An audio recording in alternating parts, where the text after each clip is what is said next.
Good afternoon from the home of Health Track, Northwest Calgary, Alberta. You're going to hear my shoes thumping around because it turns out the JBL Live 460 headphone microphone works so damn good that walking around on my bare feet sounds like I'm running around taking tape off of things. Either way, that here, there's the most recent upgrade.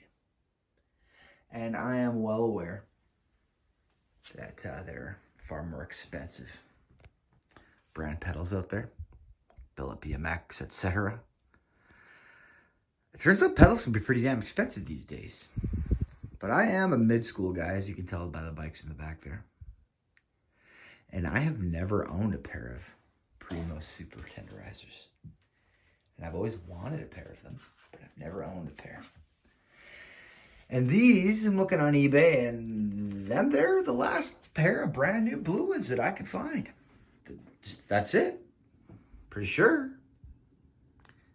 And I'm kind of happy with it. We're going to do this so we can see.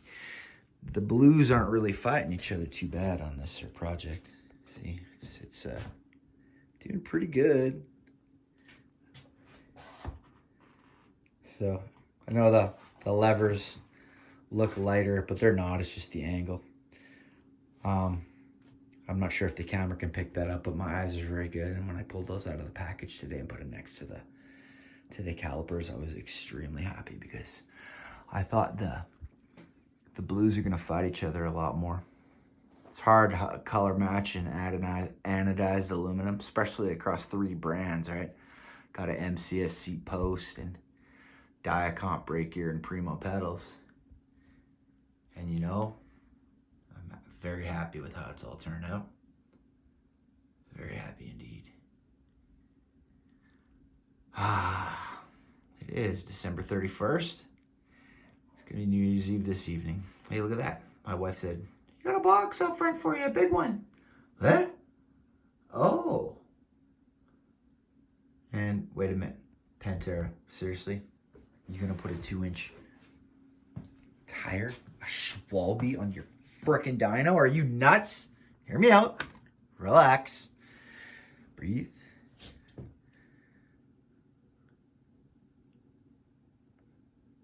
Yeah, 24 by 2s. The ones on there are 2.5s, and these are 2. I'm not going to be dropping these off of any big drops onto concrete, etc. So I will not need a tire that fat. There's a reason I want a slightly slimmer tire, and that's for speed. If you have not ever paid attention, like let's say because my beginning was actually in racing. And just so you don't think I'm bullshitting, yeah, it was a long time ago, but I didn't get to keep all my trophies. All that stuff piles up in time. I got rid of it in the mid-90s. However, a slimmer tire offers less rolling resistance, and that's why race bikes tend to run much slimmer tires. And that's what I plan on doing. This is a much better compound. It's a higher PSI tire, and it will run much, much faster. I'm hoping I can do wall rides in these.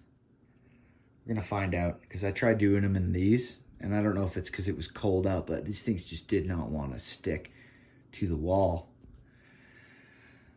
So they're good tires, but I want something just a little quicker, a little more aggressive. That's fine. But I hope everybody had a fantastic 2024 this year. Tried my best to keep my nose to the grindstone and stay out of trouble, and this was the year I wanted to start getting builds. And tomorrow, this will be last year's bike, but it'll still be the last dyno. That frosty bastard is the last of a fine pedigree. I know people can talk all they want about how GT fell off years ago, but you know what? Dyno is always, in my opinion, like for the hardcore guys, they love the dynos. There's less of them. They're a less common bike where I'm from. And part of why I got this bike, why I got the Dyno and not the GT Pro Series, which I was going to. On Facebook Marketplace, there was that damn near brand new 2024 GT Pro Series for $400. All black, just like that bike back there, black and silver. And you know why I didn't get it? Had a disc brake. Because of the way I ride, if I bang that disc, I'm not getting home. I like the old school method of rim style brakes because they're hidden and they don't take damage. And to be honest, I'm not gonna piss around with hydraulic stuff and stupid ass. But I'm not banging this one like a freestyle bike. I'm not planning on buying more BMXs. I'm not planning on it, but my wife knows that's a bullshit lie because old Pantera has got a bicycle habit that makes a crack horse seem sensible by comparison. I got an issue buying bike parts. Get me off of that damn phone and off of eBay and Facebook Marketplace. That's how I spend my time. And I did say that I said the pedals are going to be the last piece of blue. Well, your buddy Pantera's a lying scumbag. Yep, I'm a piece of garbage. Look at your shoes, Pantera. You're a jerk. You big old liar. Because there's one more bit of blue. That chain is getting replaced with a blue and chrome chain. And as far as I can see from pictures, it's going to match the rest of the blues very well. And when I have that blue and chrome chain, it comes in, I can put on I have an identical sprocket. Only it has a 36 and not a 33 tooth. Hear that bumping on the background, little kitties playing with a ball. But a 36 tooth, and the chain ring's white, and the spider is a satin alloy with little GT wings on it.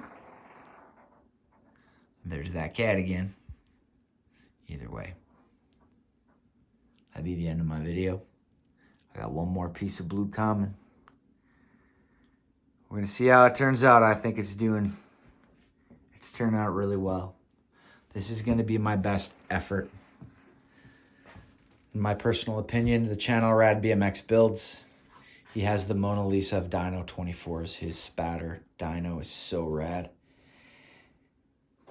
And I'm not building this bike to compete with that guy, but that man inspired me to buy this particular bike. I thought it was such a good looking bike. And he inspired me to buy this and build. And you know, I'm just hoping my bike can hold a candle to his. But anyways, from Northwest Calgary, Alberta, y'all still rad now, fellas.